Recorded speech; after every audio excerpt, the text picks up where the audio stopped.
Hello everyone, welcome to government career में आपका स्वागत है। आइए करते हैं current affairs 22 June. JSW cement के विपणन अभियान लीडर्स चॉइस के राजदूत के रूप में किसे नियुक्त किया गया? तो जेएसडब्ल्यू सीमेंट राजदूत इट मीन्स ब्रांड एम्बेसडर किसको नियुक्त किया गया? तो ये सौरभ गांगुली और सुनील छेत्री को नियुक्त किया गया है। सौरभ गांगुली की बात करें तो सौरभ गांगुली बीसीसीआई के अध्यक्ष है और सुनील छेत्री जो है भारतीय फुटबॉल संघ के कप्तान है, कोच, हाँ कप्तान है। तो यानी कि इसका आंसर हो जाएगा ए और B. The family and the nation नामक पुस्तक के लेखक कौन है? तो इसके लेखक एपीजे अब्दुल कलाम। कौन सा राज्य हर साल 19वीं महान जून विद्रोह दिवस मनाता है? इट मीन्स 19वीं महान जून विद्रोह दिवस मनाता है मणिपुर करता है। और मणिपुर में ही काले चावल जिसको चाकहाओ के कहते हैं उसको जीआई टैग दिया गया है। और खोंगजुम दिवस भी यहीं पे मनाया जाता है। और हाल ही में फूड बैंक पहल भी यहाँ पर शुरू किया गया मणिपुर में। नेक्स्ट क्वेश्चन, किस भारतीय प्रौद्योगिकी संस्थान आईआईटी ने मध्य हिमालय क्षेत्र में सीमांत किसानों की मदद के लिए हर्बल जल सेक तकनीक विकसित की है? तो ये किए हैं आईआईटी मंडी। जो आईआईटी मंडी जो है वो हिमाचल प्रदेश में है।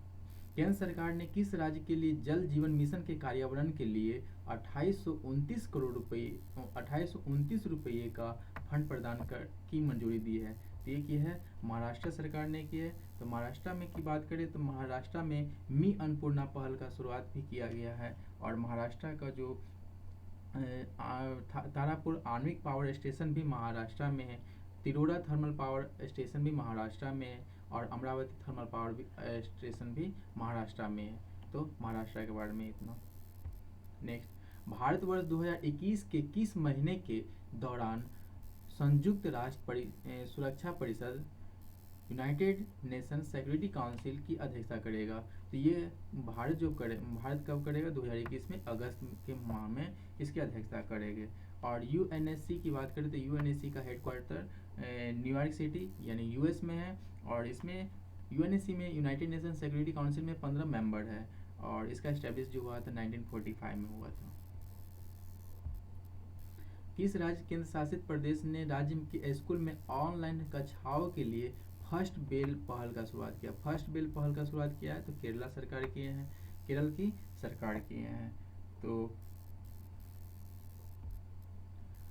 15 जून 2020 को जारी सरकारी आंकड़ों के अनुसार किस राज्य में मनरेगा के तहत सबसे अधिक रोजगार उपलब्ध कराया है? तो मतलब सबसे अधिक रोजगार उपलब्ध कराया है तो यह करवाया है यूपी करवाया, उत्तर प्रदेश। और यूपी में ही प्रवासी राहत मित्र ऐप लॉन्च किया गया है। और यूपी का जो टेराकोटा जो है उस टेराकोटा जो गोरखपुर में है उसको जीआई टैग भी वहाँ दिया गया है यूपी में।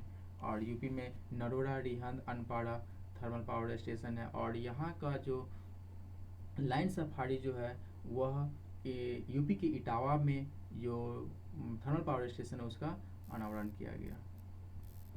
उस व्यक्ति का नाम बताइए जिसे राष्ट्रीय लोक वित्त और नीति संस्थान इसको NIPFP के अध्यक्ष के रूप में नियुक्त किया गया है, जो एक आर्थिक थिंक टैंक मतलब इकोनॉमिक थिंक टैंक है जो नई दिल्ली भारत में स्थित है। यानी कि इसकी जो अध्यक्ष किसको नियुक्त किया गया, यानी कि भारत राष्ट्रीय लोक वित्त और नीति संस्थान के अध्यक्ष के रूप में नियुक्त किया गया है उर्जित पटेल को किया गया है।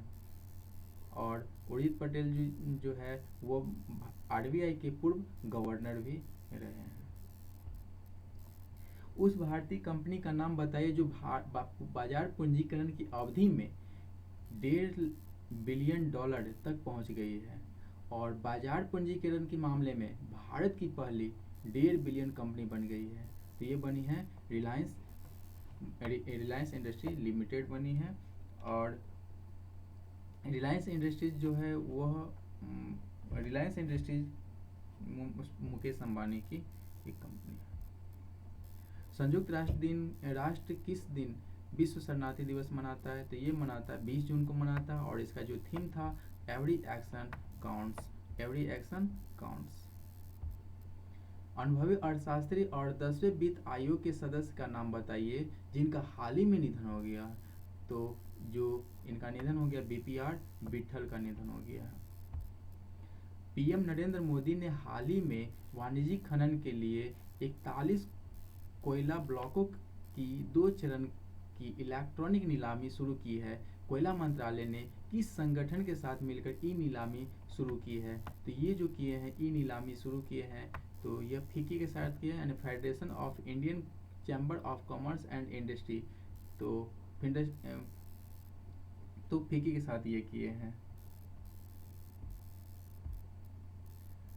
केंद्रीय मंत्री हर्षवर्धन ने कोविड-19 के परीक्षण के लिए भारत की पहली आई लैब मोबाइल नैदानिक इकाई शुरू की है। जैव प्रौद्योगिकी विभाग के सहयोग से किस कंपनी द्वारा प्रयोगशाला बनाई गई है? तो ये जो प्रयोगशाला बनाई गई है, मतलब कोविड-19 के परीक्षण के लिए भारत की पहली आई लैब होगा, और जो जैव प्रौद्योगिकी विभाग है उसके सहयोग द्वारा यह प्रयोगशाला बनाया गया, यानी कि लैबोरेटरी बनाया गया है। तो ये जो बनाया गया है, मतलब आंध्र प्रदेश मेडटेक जोन के द्वारा।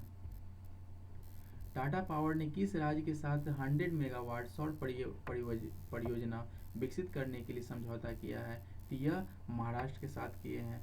किसके साथ? महाराष्ट्र के साथ। तो महाराष्ट्र के बारे में हम कुछ मंदिर बताते हैं। तो महाराष्ट्र में घृष्णेश्वर मंदिर है जो शिव जी भगवान का है, घृष्णेश्वर मंदिर। और ज्ञानकेश्वर मंदिर भी यहीं पर, जो शिव भगवान का मंदिर है। भीम सागर मंदिर भी यहीं पे है महाराष्ट्र में, जो शिव भगवान के। और शनि सिंगनापुर मंदिर यहीं पे है। श्री साई बाबा मंदिर भी, यानी कि सिद्धि विनायक मंदिर, यानी कि ये सब महाराष्ट्र में।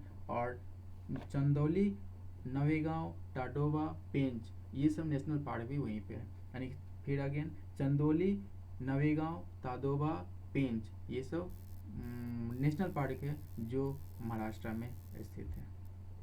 सऊदी अरब के सार्वजनिक निवेश कोष ने हाल ही में 11,367 करोड़ रुपए में जियो प्लेटफॉर्म में कितना की हिस्सेदारी खरीदी है? मतलब सऊदी अरब की जो सार्वजनिक निवेश ने, मतलब 11,367 करोड़ रुपया में जियो प्लेटफॉर्म में 2.32% की हिस्सेदारी खरीदी है।